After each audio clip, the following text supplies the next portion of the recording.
in 20 minutes so far. I've met an agent, property management company, contractor. I guarantee you the answer is in this room. Grown into this place of doing legal services for the last few years. I'm investing in Windsor because I believe in this city. Your network is your net worth. Properties are cheap, the numbers make sense, and there's a lot of growth potential here.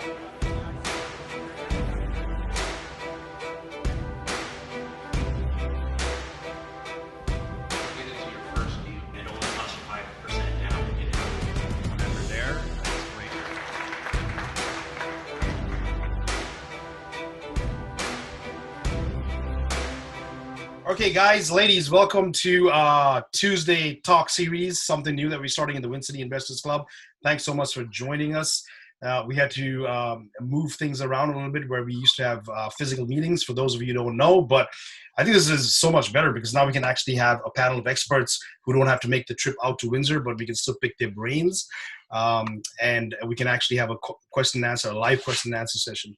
I'm just going to keep admitting people as I talk. But today we're going to be talking about landlords, and specifically we have two experts in the room over here. I'll start with Sarah. So Sarah Larbi is one of the co-founders of the REITE Club. She has her own podcast. So if you haven't heard that, you should get on that ASAP. Where Do I Invest by Sarah Larbi. Awesome podcast. She's a coach. She's a full-time employee. She's got so much stuff going on. I think she's a fellow investor as well. I think now, what is it, Sarah? 10 properties or more? Yeah, 12 doors, 10 properties. Have a sixplex closing, in a little while too that we've firmed up on. So awesome. So you know all about tenants and landlord issues. So welcome to our series. And I'll quickly move on to Kayla Andrade. So Kayla is the co-founder of, founder or co-founder? Correct me if I'm wrong. Founder of Ontario Landlords Watch. Just you. Yeah, you're fighting on behalf of the thousands of landlords. So thank you for that in the first place. She's a fellow investor as well. So thank you for being here, ladies, and thank you, Kayla, for doing what you do. For those who don't know much about the Ontario Landlords Watch, maybe you want to give us a little brief on what exactly you do there? So Ontario Landlords Watch started off as a closed Facebook group on Facebook, in where we have landlords, property managers, real estate agents, and paralegals. We've come together to talk about initial municipal policies that affect landlords or the rental business, and then we started to speak of different issues and solutions within the Residential and Tenancy Act and the Landlord Tenants Board. But the most of what we do in the group now is that we understand the issues. Now, as a group, we create solutions on how to fix the RTA and the LTB a way that it can benefit good landlords, good tenants, and the taxpayers. Perfect. I love it. I think you definitely need to put the links in the chat room, Kayla, if you don't mind. So for those of us who are not part of your group already, we need to. And then I think we'll talk about it later. But if there's anything that we need to sign and be part of that group, then definitely let us know so we can add our voices to support the cause, right? For sure. Oh, definitely. Thank you. Okay, awesome. Let's get into it. So the meat of it, we all know Doug Ford came out with these wonderful words of his, and that's probably now scarred in all landlords' memory, right? Where he said that we don't have to pay rents if you can't afford it. April 1st has come and gone. I don't know if a lot of other groups actually have had the chance to talk to people after April 1st, because I know that was a big cloud hanging over everybody's head, right? April 1st and what's going to happen with that. So simple question, Sarah. April 1st came and went. Did you get all your money? Did you get all your rent? I got all of my rent. I had one tenant that was about $200 short, who's been in my property since 2015 and has always been great. So I know they will, and they do want to catch up. I was not so much worried for me about April 1st. It's just going to be more interesting to see what happens in May and if this keeps going on. Because if you think about it, April, they likely worked for the majority of that month of March, or at least half. Yeah. This coming month, I think, is going to be more interesting. And I think that's going to be a question in a lot of people's mind. I think April 1st, and Kayla can jump in on this, but April 1st was going to be a lot of the tenants that are trying to rent strike or people that are so close to the edge. Unfortunately, there's a lot of people like that, or people that want to take advantage, in my opinion, of not paying. But May 1st, I think is going to be a true test of what it is. I've talked to a lot of investors. I would say a lot of them have got paid the majority of their rent for April.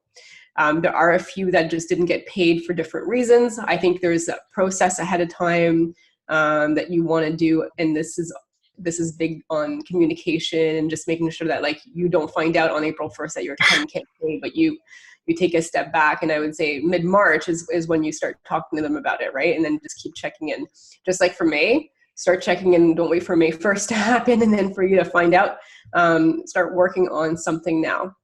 But there's unfortunately, just like there's great landlords and there's great tenants, there's people that are out there taking advantage, whether it's landlords or tenants, of the other. And I think that is something that's scary because there is a group that's forming and creating a lot of voices out there. But Kayla, feel free to jump in and talk about that. Oh, no, honestly, Sarah, I'm listening here going I spoke with Sarah, we talked about this, and it's like the knowledge that we were able to share with each other, she's doing so great on explaining how this wave is going to happen.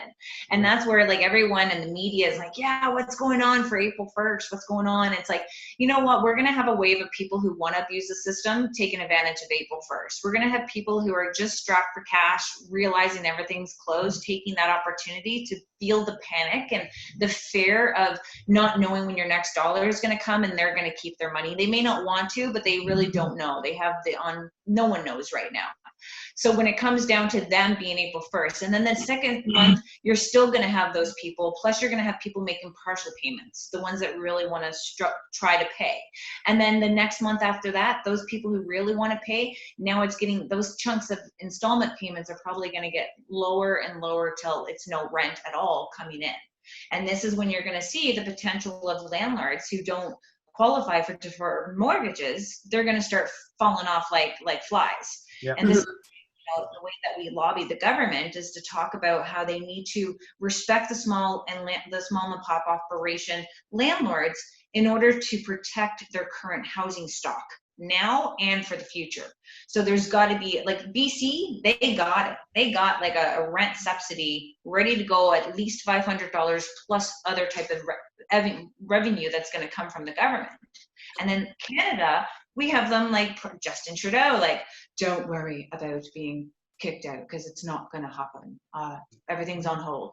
Doug Ford, okay. You got John Tory, he's completely going, you guys got to work it out. And it's you know what? The government's always been involved for the Residential and Tenancy Act, the Landlord Tenants Board. And now that it's chaos, they want to say work it out. No, government needs to step up. Yeah. Listen, I think we dived head first into this topic, right? There's so much going on over here, and I'm just soaking it all up in. I think for our audience, we see a lot of them stopped at, okay, hold on, April 1st came. Did I get paid in the first week? I get so passionate over this. I know. I can see that. I can hear that. So, it's awesome because, you guys are fighting all our causes. So let's try to eat the elephant in small pieces, as I like to say. Let's do that. Yeah, let's go back to April 1st. Sarah, you mentioned, the strike groups. So I don't know if everybody in our audience has heard this. And by the way, for those who have joined in, listen, if you got any questions, Kayla and Sarah and myself are experts in this, right? As landlords, if something's happened to you that you want to share or you want to get some advice on, put that in the chat room. We'll collect all of that. If we don't answer it right now, we'll come back and we'll answer it later, right? So put that in the chat. Keep your questions coming so we can get that live answered as much as possible. But going back to the strike group, Sarah, we've heard about them, and there's these petitions going on Facebook and so on and so forth. For those who are in social media, it got to the point that I just wanted to stop on social media because I was getting bombarded not only from the strike group. You get brought into this big deep hole, and then it's hard to get out, and then you get so enraged by how some of these comments come out and how people think sometimes. It's if we were not here and we were not providing you housing, where do you think you would live? Yeah, no, absolutely. I can honestly say, in Windsor, I don't know if there was any local one. I like to think that I have my ear to the ground here, but I haven't heard anything local. So I don't know in the areas that you guys are in. I know there was one that was Ontario-wide, right? I mean, people were going even Canada-wide. Yeah. Trying to do that. So it really, me it personally, really started in haven't had any Toronto, issues. but then it expanded into the GTA. Yeah. Whatever happened to that? Does anybody know if they're still going on, or are they still lobbying, or like, you know, there was that one. There was another one for They're not landlords. going anywhere anytime soon. They have no other causes, unfortunately, to fight for, and they found one that they're like, you know what? Let's just do this. They're in isolation. They got time. They do. And unfortunately, as landlords, we've never organized to have one voice coming back. Well, right? I think Kayla has been working on that for the last. And she has, and I think this is where part of it is. It's not, you know, we have to support Kayla. I mean, it's not Kayla no more. We got a team. We have a team being put together. Well, absolutely. I mean, we'll get there. So, you know, going back again to April 1st, Sarah, you said that you got all your rent shy $200. I can say I got all my rent for my tenants. You know, I have, I don't know, 7 doors or something like that. And how about you, Kayla? Did you have any issues? I am one tenant that tends to pay on the 8th of every month, still outstanding right now, and a mom with 3 kids who got laid off from the mall. She's still owing $200. Okay, so that's not too bad, and I'm sure. I hope that's out of 17 doors. Yeah. So that's not too bad. I hope for most of our audience, you know, it went smoothly as well. But the question is, let's say you did not get that money, right? You do not get the April 1st rent. What do you do? What do we do as landlords? You know, other than get out here and talk to each other and vent our frustrations, right? Is there something? What about a process? You know, do we issue the N4 or yes. we, you know, because there's no evictions, we just let it slide? No, don't let it slide. So first and foremost, I think there's a conversation to have with your tenant, right? Can they not pay anything, or can they pay a portion? Can you work out some kind of payment plan that you are comfortable with, knowing they're going to pay back and that they're comfortable with, first and foremost? But I would issue the N4 because at the end of the day, at some point, the board will reopen. And I don't know what's going to happen to those N4s. Are they going to all go through, or are they not going to go through? But why not issue the N4? Because at the end of the day, if you don't issue the N4 and then they start opening the board and then they're taking into the N4s, then you got to start your N4 again, or you got to start at that process. So you might have lost 2 months. So I would say do the N4 regardless. Get a paralegal on your side and just have them walk you through, you know, a specific, like your specific scenario, and everybody's going to be different. But I think, you know, if it was me and I had a tenant that could not pay, the $200 one, fine, she's been around since 2015. But if it's a new tenant or a tenant that you're not sure if they're going to catch up, or if they're going to want to catch up, absolutely issue the N4 100%. Okay. Yeah. You mentioned something about, you know, payment plans, Sarah, over there. I guess that's going to be coming soon, you know, when we hit the months of May and June and so on and so forth. You know, when you talk about payment plans, like, I don't know what people do. I text most of my tenants, right? Yeah. Is that a good enough evidence to say, okay, if we come up with a payment plan and it's on text, would that work? Or is it something that you need to formalize again by email, or, you know, some kind of formal letter, like a handwritten letter saying that, okay, you agree to these terms, and whether you keep it or not is a different story, but at least now you have something in physical. I probably would do a letter that they sign and you sign, and you can start filing it. Because if you just have a text and you just lose your text at some point, or, you know, 2 months go by, like, you're going to have some kind of information. I had some friends that had a lawyer draft up a letter saying, here's option 1, here's option 2. I don't know if the lawyer is going to enforce anything anyways. I think it was more of a scare tactic regardless. Option 1 and option 2, because they hinted that they may not have the ability to pay. And they're like, you know what, don't worry about it. We've got it and we're going to pay for it. You know, and here's the thing, when you issue an N4, and we have something in the chat, Chapman was saying, you know, my fear is that they're going to be more stubborn. Probably, I think it's how you position it as well. I would just say, like, this is a tough time. It's nothing against you. It's just a policy that we have in place. Then this is what we do. And I think if you issue an N4 and you've talked to your tenant, like, upon originally signing your lease agreement, because that's a conversation that we have, right? If I don't see the rent on the 2nd, automatically you're going to have, you know, this is going to happen. The N4 is going to happen. Don't take it personally. It's part of policy and procedure. I would blame it on policy and procedure. And, you know, keep the relationship. And at the end of the day, if they pay, they're caught up, that N4 goes away, right? Like, you're not doing it to punish them. You're just doing it to, like, ensure that you don't have to start in 2 months from now from day one. Yeah. Kayla, if you wanted to add something on that, I mean, just before that, sorry, I think the documentation is super important, right? It's super important. Like, listen, if the guy is coming on April 1st and saying he can't pay the rent when COVID is, 2 weeks in, it's clear that it's already planned, right? Or he's one of those strike groups. So, or have them talk to you. Like, it's also their responsibility to come and tell you ahead of time. Yes, it's our responsibility to reach out to them ahead of time, but they should come up with a plan also. It's not just up to landlords to say, oh, it's April 1st, why haven't you contacted? Like, it's up to them too to contact us and say, hey, I'm a little bit worried about May. And that's a conversation even that you might have. This might be text, hey, let me know if you're some issues with paying your next month's rents. Let's talk about it. Let's figure something out. Reach out to them beforehand, but then just make sure that that's also on them, and you leave that on them to say, by the way, if you have a further month that you think you're going to be stuck, please let me know ahead of time so that we can plan something ahead of time. Mm-hmm. Yeah, no, absolutely. I totally agree. Kayla, do you want to add anything on that, or? You guys got it. It's document. It's about giving the proper forms, writing in a letter, giving it to them in a nice, gentle way to still say that you're still willing to work with them, and hand them over all the different links for government programs that are out there to help people through this pandemic, so that you're literally guiding them into where they can be getting money at this time. And if they don't want to work with you, always have that in writing as well. So it might be text message, which that will be good to show how they're not trying to get an agreement with you.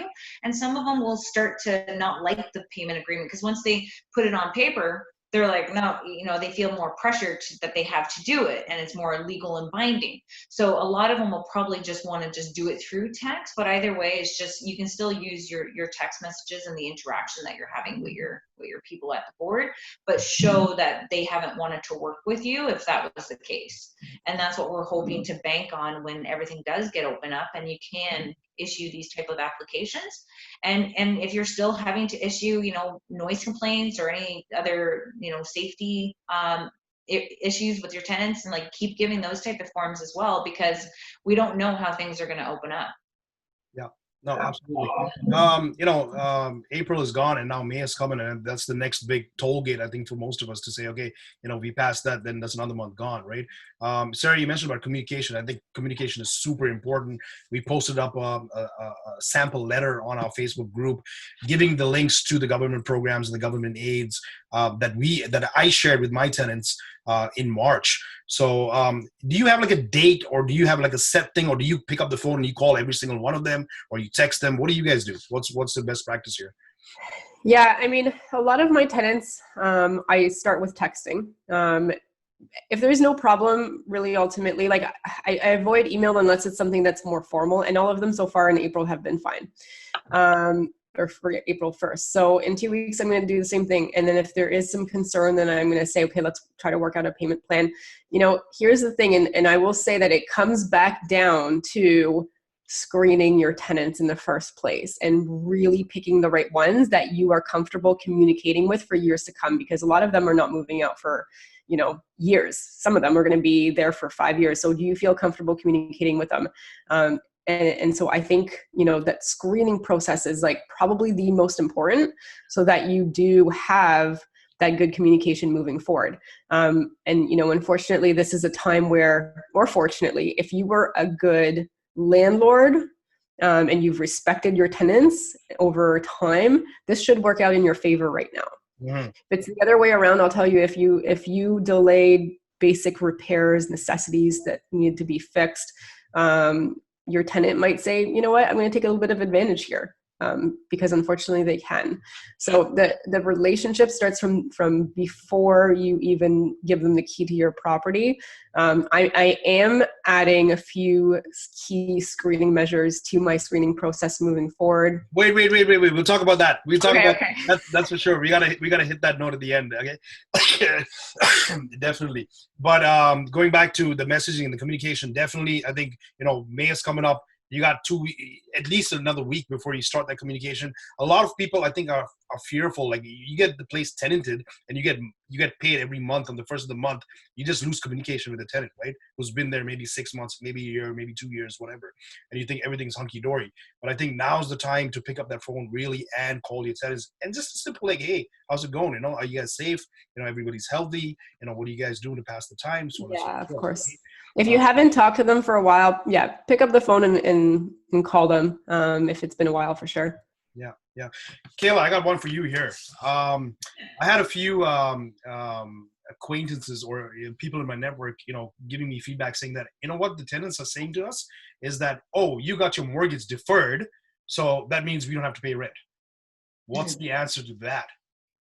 Well, right away, you tell them that not all landlords can defer their payments. And first of all, even if they could, it's to the point where that it's going to be on their record and you're still going to be paying interest on that amount of money. And in reality, the money is still due. We as landlords still need to pay the banks at the end. But if we have our tenants who are not paying and falling behind, for them to catch up is almost going to be near impossible. Yeah, so that's I think this is coming more from the strike groups again, people who are misinformed, right? And it's just cheap, right? In the face that you have your taxes, you have your property taxes, or your taxes, property taxes, your insurance, property management fees, condo fees, maintenance. Like, the amount of stuff that's out there is we still have bills that need to be paid. Like, the government, they just want it to say, hey, you guys still have to pay your hydro bill, you're just not paying the high rate. It's like, well, what about us? You just gave away our stuff for free. Yeah. So that's part where, it's just about the education part to them too, because some of them will feel that you're not paying. So as long as they understand that and explain it to them in a nice way, then, they probably will do whatever they can to make sure that they have the rent paid as well, if they're that type of tenant. Yeah, no, I think you hit the nail on the head when you said that it's about education, right? Because let's be honest, that's the difference between them being renters and us being landlords. They don't have that business acumen to say, okay, it's not just mortgage that we're talking about, it's all these other things that we have to pay as well, right? Condo fees, be it, or whatever, property taxes, insurance, and maintenance, and so on and so forth. So definitely all about education. I think one good thing that possibly can come with that for tenants who can't afford because they lost a job or whatever, and say, yes, okay, we got our mortgage deferred, we're getting charged interest on top of that, maybe we can defer your rent as well, right? As long as there's an agreement, again, documented, and saying, okay, let's defer payment, come to some kind of payment plan and whatnot, right? We have a question here from, have you guys, this is Kayla's vote right here. I mean, have you guys received any feedback from elected officials if they're willing to talk about this? I've written to many, but they all said try to work it out with your tenants. So we're communicating with my MPP to have more of a feedback coming from the minister themselves. Right now, Ontario Landlords Watch is transitioning right now as a lobbyist group. That does change a lot of ways that we get to speak with the elected officials and how we get to speak to them. And in the meantime, we've had meetings with the parliamentary assistant to the Minister of Housing, which used to be Christine Hogarth, and the new one is Parm Gill. And we gave a 10-page report. We're also trying to lobby and trying to speak with the Association of Municipalities, and we're definitely trying to connect with the minister himself as well as the Attorney General. But in order for us to make the next move, we need to have ourselves officially lobbied, officially registered as a lobbyist, and then we have to come up together as a group with our 5 goals in order to what we want to lobby with as together. And then the other side of it is to reconstruct the way that we currently deal with Landlord and Tenant Board issues, because the Landlord and Tenant Board is not going to be able, it couldn't even hold up now before the pandemic. It's going to be, it's chaos if it opens up. Yeah, no, absolutely. Kayla, for that, is that something that when you say we as a group, you're talking about OLW, Ontario Landlords Watch, right? Or Yeah, so Ontario Landlords Watch, through advocating for 10 years, we've got to meet some very much powerhouse people. Like, they're phenomenal, such as Sarah Larbi, who is a part of the council that we've created. And we're going to branch that off of Ontario Landlords Watch into an actual lobby group. So it's like Ontario Landlords Watch, we're there to help each other, the day-to-day operations, provide people with discounts to credit checks, pick up the phone, and I talk to everyone who needs help on there. But we have to have a separate area where, you know, this is pure lobbying and this is what we need their support with. So it's going to be two separate things, but I'm definitely going to be putting my effort into getting our landlords a small mom and pop herd. I love it. Unfortunately, we couldn't have you here before physically to actually talk to our group, but you know, stuff like this, we can get that word out as well. It's for our group. You know, we have to get people involved. We have 1,000+ members in our group, and I'm not sure a lot of people have heard about Ontario Landlord Watch or are involved, right? So as landlords, this is why we need to, pull all our forces together, right? We have some leadership here, we have some guidance, and let's put our efforts behind that and give our voices as well to support people like Kayla and Sarah in helping us out, right? So again, Kayla, before we go, we got to put the links down in the chat group there. So yeah, I'll get that ready right now. So if I don't like I'm paying attention to you, I am. Yeah, just going back to Chaman and his comments about talking to the MPs and so on and so forth. I think kudos to you, Chaman, that you actually did that. Call you MPs. I know a few others in our group have done that as well. Personally, I have not, but I think I'm going to, right? Or at least write a letter. It's up to each of us. Call them. Yeah, well, there you go. Call them. They have to answer a call, right? They have to listen to us. At least, that's the least they can do, right? So it's up to each one of us to pick up the phone and actually make the change, right? So don't think that it just drops in the ocean, but every single last one of those drops make an effort. So, okay, we have a question from Julie here, Julie Morton, and I think this is up Sarah's boat again. Is Sarah's alley? I mean, you were beginning to talk about that. I've seen a post where in the future a landlord planned on asking tenants if they paid rent during the pandemic and asking for proof. Any comments on that? Do you think that will be allowed in future tenant screening? Do I think it's going to be allowed? I mean, here's the thing. If they're going to come in my properties and they don't want to do it, no problem. They won't be a tenant of mine. But no, I did. So I did mention this on Facebook a couple weeks ago. Here's the thing. Screening my tenant is the only control I really truly have as a landlord.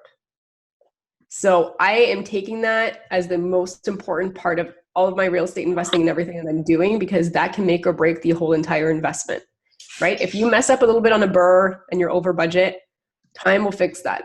You mess up on a tenant, it's really difficult, and it's going to be even more difficult moving forward to get them out. So I do not take any risks and any chances on any of that. And I'm not saying that somebody's not going to slip through the cracks at one point or another. Like, we've had better ones than others, and we've refined our process. But one of the things that I did mention on Facebook was that I am going to start increasing some of my measures of screening. So even if it's next year, I am going to be asking for proof of payment April, May, and June. And if they could not pay, I'm not going to disqualify someone if they could not pay and I see that maybe half the rent was taken and they had planned for something and then half the rent was taken 15 days later or was paid 15 days later. I just want to know what the plan was. And I really want to try to avoid having one of those tenants that just chose not to pay and showed that there was money in there. And those are the ones I want to avoid, right? Everyone's going to go through a hard time. That is okay, as long as they had a prepayment plan that they've paid for it. So I'm probably going to be asking for March, April, and May. And depending on how long this lasts, I want statements. And here's the thing is, right now I feel like the pendulum on Landlord Tenant Board and the Residential Tenancies Act, as soon as your tenants are in there, really ultimately it's very favored towards them. So if I can do a little bit of extra screening, I will. Calling past tenant or landlords or the current landlord to verify how this was dealt with is going to be a huge part of my screening process moving forward, in addition to everything that I do. And it should be, because why wouldn't I have a little bit of control over the only one thing I have as a control measure for placing my tenants in the properties? Of course, if they don't want to, they don't have to rent my place. Go somewhere else. Someone else can deal with them. I know it's pretty harsh, but I mean, it's black and white. here's the thing. I think a lot of our rights are taken away. I'm not doing anything. I won't necessarily, tell them that that's why they're being disqualified, because you don't ever want to give them an actual reason. But here's all the things I need. This. It's going to be, proof of income, all the other things that I ask for, plus that. So if that was the one thing and everything else works, I will still eliminate them if they didn't pay and they had the money to pay. Excellent question. Excellent answer. I think, for those of you who are have some experience in project management, they always say that the key to success is planning, right? It's the start. It's actually before you even start the project. So in this case, if you do the screening right, as Sarah says, and that's ballsy, Sarah, thank you, be very, very harsh and very, very specific on what you want and who you're letting into your property, you're not going to have these problems. I don't think this whole meeting would have happened, right? Because most people would have paid on time if you've done that right. I think a lot of us are fearful on the newbie investor. You have one property, one rental property, maybe two, and your thing is you want to get somebody in there as quick as possible, right? And sometimes you take what you get, right? Windsor. The other thing I would just add is I probably would also start incorporating like a service like Neighborly on top of all of your regular screenings, because you still need to do your Kijiji ad screening. You're screening a lot of people out that way. If they can't answer your questions, you're doing your phone screen. Only then after that, if they pass those two steps, do I let them into my property. But when they're doing their application, I may ask them to do the Neighborly check as well, as an added piece too. So, yeah. Okay, awesome. I want to hear from guys if you guys have any student rentals, because I know for students it's a little bit different, where government programs may not be applicable to them because they work part-time or they don't work enough hours and so on and so forth. Anybody is having any issues with students and student payment for students? Same for Airbnb. I think Airbnb is probably one of the segments that are probably hit quite hard with this because of the lack of travel. So what are you guys doing if you have any Airbnb or short-term rentals to pass this time, right, where you can't get it filled? Have you guys heard anything? I know, Sarah, so I will say my blood is boiling right now, but I'll let Kayla answer because I'm going to go off on a tangent. I'm so angry. It's supposed to be entertainment for me too, Sarah. That's Okay, here's the thing. I would change the layout of this thing because I'm in the middle of both of you on my screen here, so maybe I gotta duck out. That's hilarious. Okay, I love real estate investing, and I'm here because I love it and I 100% believe it. But there's some sorry, I don't want to swear on your. There's some crap going on right now that makes my blood boil. But Kayla, answer first, and then I'll answer the Airbnb piece. Well, where do you want me to start? You know how look how I went off in the beginning. You really Kayla, I think you have student rentals, don't you? No, I'm a lazier investor. Yeah. I already when my husband's like, "Hey, babe, I just bought a 6-plex." I'm like, "Great, we got 6 more children. Thank you. Let's go with my 4." Yeah. I would assume people who have student rentals, or that's a bigger part of their portfolio, probably have some issues. I personally, I don't have any student rentals, but I don't know what the payment plan is, but we're coming up, summer is coming close, but I guess the traffic of students coming in would be at the end of summer and so on and so forth. So, what happens if one of the students says, I can't pay rent anymore because I lost my hours at the Walmart or whatever, right? What do you do there? Well, Yeah. The student rentals are going to be, they're already on the media. They can't find a job. It's not the time for them to find a job. So now they're relocating back in with their parents. And I think that's the perk of, still being a student, and having some parents that you're able to move back in with them. So it's not going to be so damaging on others. But again, they're still probably got that government program that should be helping them at the same time. And that is going to be able to keep the roof over their heads if they're smart about it. But when you're in quarantine, you're already looking at the walls and they're all already closing in on you. The last thing you want to do is, be by yourself, that they probably want to move back in with their parents through this time as well. Well, if they have parents to move back to, right? Again, speaking on Windsor's behalf, a lot of our students are international students. Well, so, that's the thing, right? And then so they don't get the same help, the international students. I think there is help coming for students that are here, that reside in Canada. Yeah. Yeah. Okay. So Sean from Studio says, all my students gave notice to move out on April 30th. Good news. I already had last month's rent, but I am empty on May 1st, and students don't want to commit. Okay. From what I've heard from most, other investors with student rentals, usually isn't it a 12-month commitment that you have? At least that's what they try to get to, right? Yeah. Everybody knows in the summer, international students, most of them go back home or they take the summer off or whatever, but they're still committing to 12 months. So maybe, Sean, that's something that you have to look at for your new group of students coming in. Try and get them to commit for the full 12 months, and maybe that'll help you out. But Airbnb, Sarah. You say something about Airbnb. Okay, there you go. Okay, here's my beef with Airbnb. Okay, I actually love Airbnb. So I have a cottage I'm Airbnb-ing, and I still use. And I was gonna take this burr that I'm doing in Burlington, and I was gonna Airbnb that.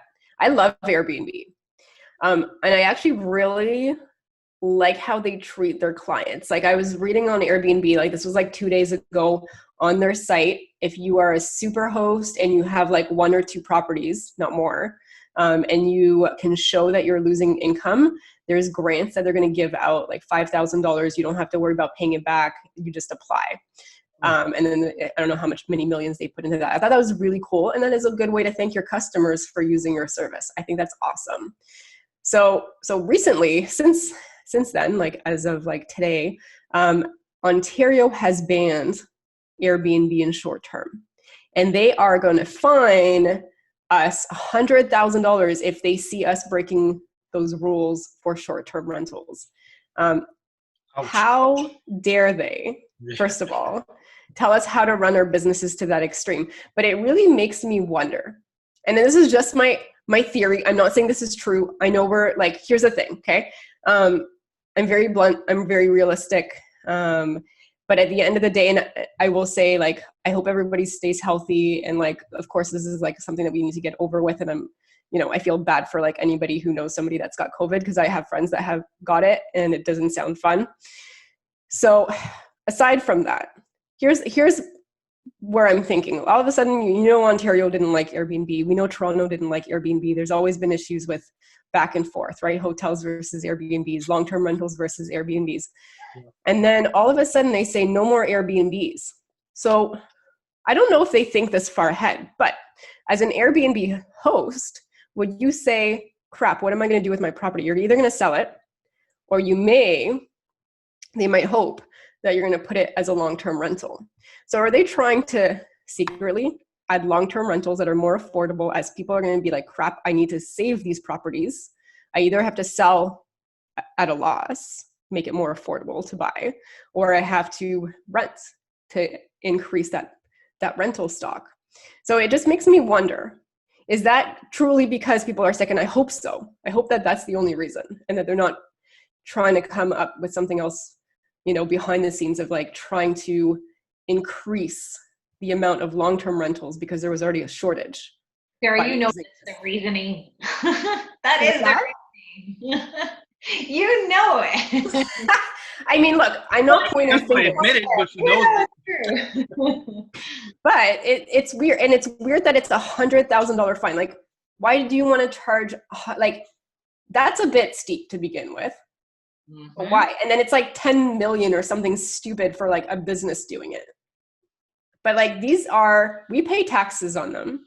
These are our properties. Like, at some point, there's a difference between how much government is controlling and how much they're truly trying to fix things for the health benefits of everybody. And I hope that's what it is. But I'm just throwing it out there. There's already a shortage issue, and they would love to have more rental long-term properties. Just saying. Sarah, can you share with us the article of the decision? You can literally just Google Airbnb ban Ontario, and you will find lots of articles. This morning, was it? Yeah, it was today. So what are people doing? I would love to know. I don't have any Airbnbs myself. But you know what the thing is? Here's the other thing, is that I was going to say, you know what? If the LTB is closed, screw that. I'm not taking a chance on any new tenants right now that may or may not be able to pay. I'm going to turn some of these into Airbnbs, because I can even put it on Airbnb, and I know I get paid as soon as they come in, and I can get a damage deposit if they leave and damage the place. So there was a lot of people that were going to say, you know what, I'm either going to sell these things because I don't want to wait 18 months to get a tenant out because the board is closed and all of a sudden they haven't started paying. They would have potentially turned into short-term rentals or sold. Yeah. Anyway, just my theory. I am not saying, not pointing fingers, but it's very fishy. When you talk to the elected officials, that's what they say. It's already been in the newspaper with Ottawa when they try and stop it in Toronto. They think that the market is going to be flooded with a bunch of full-time, but you know, they cash out. They cash out and they sell that property to someone who's just going to take it as their single-family home. And that's what the way that they're going to do. They think more restrictions on landlords is the better to create supply, but instead it's doing the opposite. But when they have people in power who have no clue what it's like to be on the ground, they are making policies and procedures that really affect this housing industry, and it makes it worse for all parties involved, including the taxpayers. Here's an example. The way that taxpayers are paying for housing from shelters, from emergency shelters, social housing, building it, managing it, maintain it, subsidizing it. And then you have what people are paying to having people in a hospital, which is $400 a night. And in our area, it's cost $70 to $90 a day to house someone in the system. They know if they prolong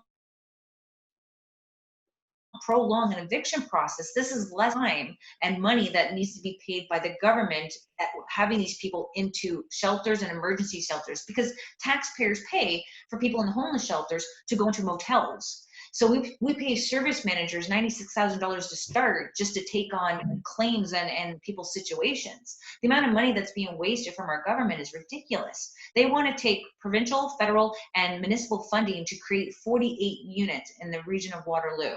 That's $12.7 million to create 48 units. If you gave homeowners $70,000 and they can create their own secondary suite with that money, the only stipulation is that it always has to be a rental unit, and you watch but you got to remember, you got to give us a proper RTA and the LTB as well, because you can give us the money until you're blue in the face, but in reality, we still need to have a proper tool bag to be working with. And right now, the government literally, not only did they not have the tools for us before, they now took away our tool bag. So we're trying to show the government that we're better investors than them. They just need to butt out of it because their policies, their procedures, and their own rental units are suffering. Yeah. I mean, what's going to happen with the LTB once and the RTA once this all this dust settles?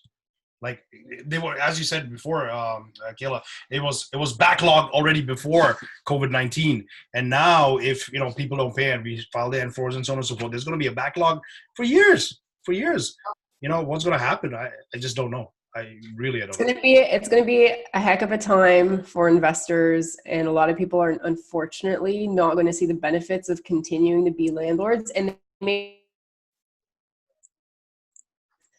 it's going to be quite an interesting time. But they've made some changes. Kayla, do you want to talk about Bill 184? Oh my God! You want to see me on a tangent again? Do you guys hang on, guys that are listening to this?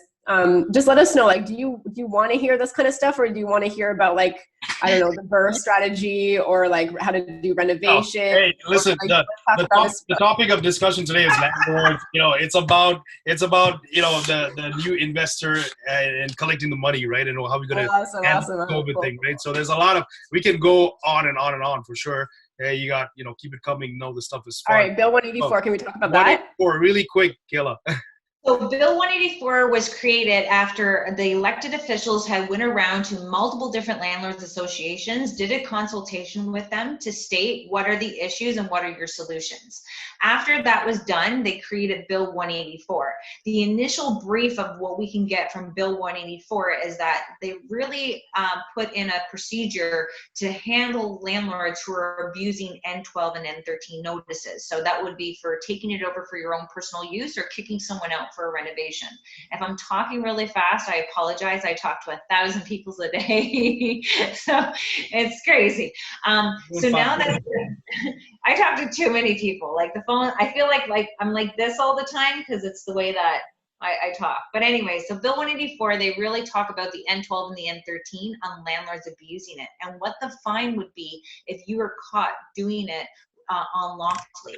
And initially, there's only about 300 to 400 applications that get brought into the Landlord and Tenant Board for unlawful evictions. So it's not really a big issue for the tenants. The reason why I would assume that they probably did it is because after this pandemic, these N12 and N13s are probably going to be the most popular of all these applications because they just got seen how the government just threw them to the wolves and never bothered to help them.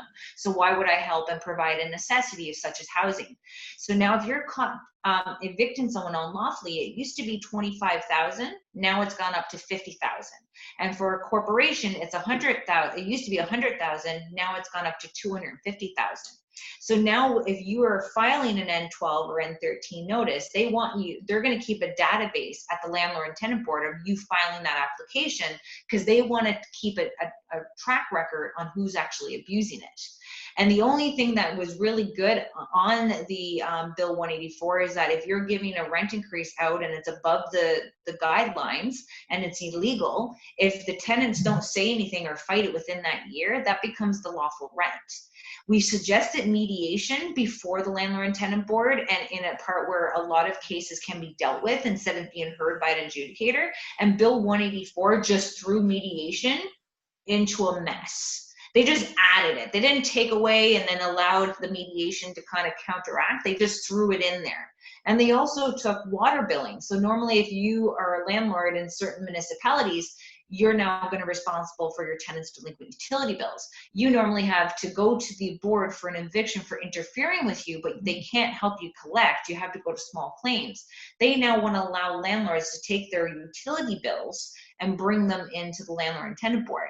So it's more like you already have too much. Why are you bringing on more? Because we're feeding a dragon. We're feeding $200 an application and tenants only have to pay $53 if not free. So the system, I think, of Bill 184 was they knew this was coming. And the first thing that all the elected officials did was get that court order, putting evictions on hold and closing up the Landlord and Tenant Board. And now they're making us do their job because it's the government's job to do it, but they're making small landlords because we're not united. We're not united and we're not being able to affect the. So on that note, Kayla, you and I had a quick chat before this actual meeting. You talked about the 5 things that we want to get changed at the LTB. Can you share with us what those five things are and how can we support that? Well, not speaking to the council yet because we want to make sure all council members and the group is permission, but I can say from my what I'm going to bring to the table is that it's the non-payment of rent. It's about having the mediator deal with the non-payment of rent before, so it doesn't have to be heard by an adjudicator. And we're going to work government services like rent subsidies and rent banks that are currently still out there and available. We're going to use them side by side with the type of N4s that need to be, but in a different policy. Then we have our damages. Everyone's asking for damage deposits. You know that these tenants can cause so much damage that it doesn't even cover, the last month's rent that you could be using towards the damage. We would be happy to say that tenants would have a mischief or a vandalism charge if you see that it's beyond the wear and tear. And landlords can take before and after pictures, tenants can take before and after pictures. So this way you can start getting the tenants to respect the unit or they have to pay for it to fix it. The 2.2% increase, every unit's different. If it's a condo, all-inclusive plus utilities, we really want to encourage that each landlord should be able to increase their rent rate based on the utilities or the condo fees that have that increased on them to make it fair to help us manage our units for the now and for the future.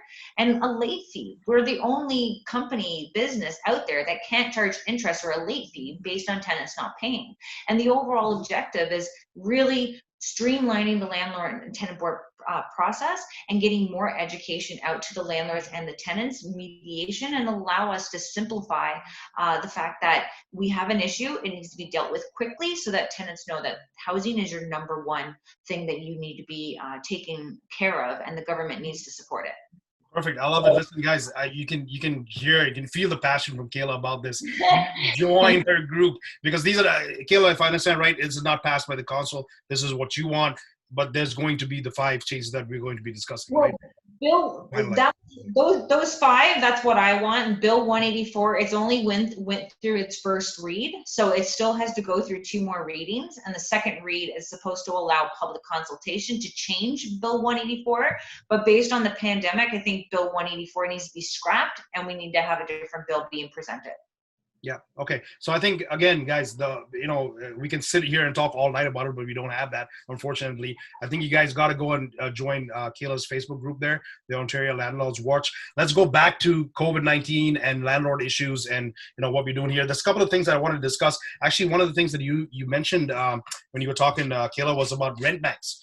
So, I understand in some municipalities there is support out there for renters if they can't meet the rents, regardless of COVID-19 and things like that, right? Just from financial issues. Can you talk a little more about that? And if this is a provincial-wide thing, or is it a municipality thing or a city thing? I mean, what exactly is it? Currently, right now, we have, like in Cambridge, it's called Lutherwood. It's a non-profit organization, and the region, the municipality and the region had offload that type of job to them, but they get their money from the region, and I'm sure through regional taxes as well as provincial funding comes into these rent banks. It just so happens I called a rent bank today to find out exactly if they're technically for arrears and last month's deposit. They're actually put a hold on dishing out money to the tenants for arrears, but they are giving money for last month's rent deposits. And they said that they're very busy on giving out last month's rent deposits, which is really shocking because I know a lot of people are not renting out units. But now that they've put it on hold, that's funds that are technically there on a regular basis. And we want to start encouraging our elected officials from the provincial government and federal government to be issuing funds to organizations such as that in order for tenants or landlords, hopefully landlords, can apply to retrieve that type of relief. And that way you're keeping your rental stock throughout Ontario stronger because you're backing it, you're supporting it. Yeah, and that's I love that. I mean, Cambridge, that's what you have. Sarah, do you have anything in Burlington, Oakville, Hamilton areas with something similar, or? I mean, Kayla would probably know a little bit more than me on those types of things. Yeah. Every region has one. It just all depends on what the name is and if it's handled by OW. Ontario Works. Okay, so guys, if you're listening over here, I mean, I know you are. If you guys have any experience with rent banks, I want to hear about it, because in Windsor, I think this is something definitely that, it's another tool in our arsenal that we can actually help us with our tenants, right? If they, for whatever reason, can't make rent, regardless of COVID-19 or not, that's something that we should know about so we can actually inform them about. If the money's there or not, that's a different question. But, if it's a tool that they can use, then we should be making them aware of it. Okay, awesome. They'll bail you out once a year. They'll bail the tenants out once a year. And that's better than nothing, right? That's better than nothing. So, okay. And then the last thing before we actually take some of these questions that have come up is, did you do anything nice for the tenants who actually paid? Is anybody doing that? Let's talk about something good, right? I mean, everybody, as landlords, we were all fearful of April 1st and May is coming too, but did anybody do anything nice for the tenants who actually paid and go out to them? Thank you. I can answer so beforehand, what I did is I reached out to them and I'm like, if you need any food or you need any supplies, like, let us know. We're happy to have some stuff delivered. So I had put that on the table prior, aka not rent, but if you need food or any supplies, we're happy to have that delivered. So the offer is always there. I'm happy to send them some food if they need some food. Like, I don't want them to go hungry. I'll pay for the food. Can I jump in here, Kayla? Sorry, Sarah, just 1 second. Listen, I got a call from a real estate agency, right? Just random call. And it was a 647 number, and they told me exactly the same thing. They said, listen, you're in a database somehow or the other. I've never used them before. I don't know where they got my number from. And they said, listen, if you have any older or elderly people in your home and, you're having some trouble, COVID-19, if you need some food, we'll get some food out there. And the first thing that came to my mind was, man, that's cheesy. Yeah, that's like, oh my God, you're just trying to get my business at the end of the day, right? And I don't mean that as an offensive comment to you, but when I heard that, that's the impression I got. So I'm just thinking, like, if I went to my tenants and I said that to them, what would they be thinking, right? And they were actually pretty appreciative. I think it's just because you're in a different spot, right? Like, your business. They're tenants, they have kids, they're struggling, already. I think it was actually pretty well received. Everyone was super thankful. Did anybody take you up on that offer? Just out of curiosity. Not yet. Okay, good. So good. You screened well. Yeah. Yeah, no, I heard another podcast or something, people were talking about doing some kind of care package, now that they receive rent, even if it's just toilet paper, right? Because, there's a shortage of that, or wet wipes or Lysol wipes or something like that. Just give them, something to say that, listen, you're thinking about that and you care about that, right? So I agree. My hands on that stuff. I'm not giving it away. You know what? I agree, but here's the thing. So there's two reasons that I don't think we should do it in April. Is we don't know how long this is going to last. So maybe they paid in April and all of a sudden they're not paying in May and June. I want to wait till this is all over before I offer them anything. And then you give them something really good in the end. Exactly. If they've got through this the whole time without missing payment, I don't want them to think, oh, well, May I'm going to pay in full. Am I going to get another gift card or another no, because you don't want it to make it an expectation over time. Yeah. So let's just see how this all pans out. And the ones that followed through for the 3 months or the 4 months or however this whole thing lasts, absolutely. I've taken some of my tenants to the spa in the past. I've given them $150 gift card. Some of my tenants get treated really well. But I also wouldn't do it on the first month. We're not out of the woods yet. You got this, Sarah. I agree. It's setting expectations, right? So, hey, listen, we got 5 more minutes. So let's go through these questions if we have quick answers or we have answers at all. I'm going to Julie here. Julie saying complaining without action is useless. Going forward, what kind of action would you like to see more landlords taken to make these issues heard, especially regarding this pandemic? I guess this is something for you, Kayla, in the sense of, hearing our voice again. This was a one-off anomaly, obviously, right? The pandemic, but there's so many issues that we face on a day-to-day basis that you're trying to, alleviate as well. So. Mm-hmm. Yep, that is what it is. We have our team now. We've built our warriors. Now we got to have ourselves fully registered as the lobbyist group, and then we have to have members join the lobby group in itself. We have to pay to play in reality, because when you're a lobbyist, you can actually donate to their campaigns and you get a little further with that's in it. We just have to form ourselves now and structure ourselves now that we've just spent our years building and meeting everyone, and literally from Windsor right to Ottawa. I've been talking to as many people, and that's why I was able to come across, Sarah. And we have yourself now reaching out to your network. It's about constantly coming underneath one voice. Perfect. Yeah. Click the link, join our group. Okay. Great name, Galaxy S10. I love it. To everyone, my tenant didn't pay April and said that they will be everything in 3 months. What can I do? Let me take this one because I think Sarah already mentioned it before. I would say document it. If they agree to pay everything in 3 months, document it, issue the N4s anyways, because then you have that documentation as well. And then when it comes to 3 months, if they don't pay according to their payment plan, then definitely, go to the LTB. Hopefully we'll be opened up by then, right? Yeah, can I add something? Sure, go ahead. I also wouldn't necessarily recommend that you let them pay nothing for the 3 months, because they could decide after 3 months, I'm going to move out, and then all of a sudden, they've skipped on rent for 3 months. If they can pay something, I think it's personally at this time, it's better than nothing, and still issue the N4, but have them pay something, even if it's $500 or half the rent or a quarter of the rents. That's just my 2 cents. Yeah, no, good point. Moving on, we gave out $100 Amazon gift cards for everyone who paid on time and full. Awesome. I guess that's good. It. Yeah. Tenants know everything. They don't want to use rent bank as they will have to pay it back or show them borrowing. It's easier for tenants not to pay and keep living free. And knowing that the LTB is not operating, out for do groceries and deliver to my tenants. Also, they didn't pay rent, but they did not respond to that too. You need to screen harder, man. Come on, you need to screen harder. And if you can get them out, get them out. So the other thing that you could do, and you don't even have there's 2 options. You could pay it back, or it's a forgivable loan. Yeah, absolutely. I think here's the thing is, if you think that they're going to play the system for 18 months, I know this is horrible and you probably don't want to completely come out and say this is what you want to do, but cash for keys may be an option versus having to drag it through for 18 months if you can pay them to leave for a lot less. Just my thoughts. Again, it's don't give them the money until you get the keys, but some people in dire need of money, they might just say, you know what, I'm just going to have 1 month less, but if I can get 3,000 or 4,000 from my landlord and move, maybe that's a better option. That could potentially avoid you 18 months of dragging this through.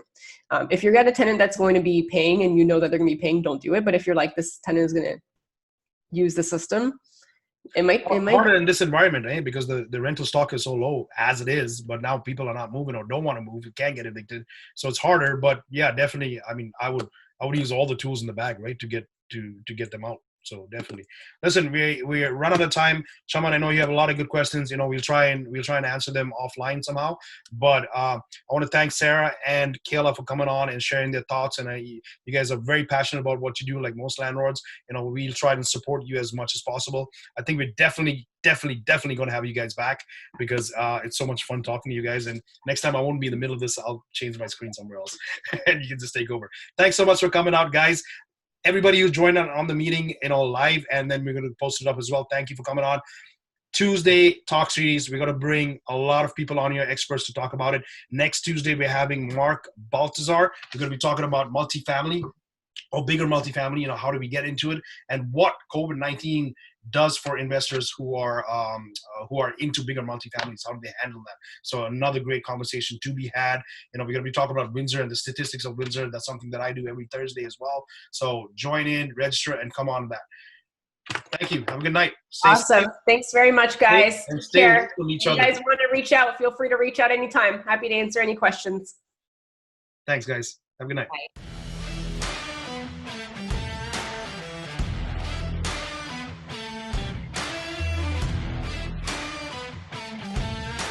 Been 20 minutes so far.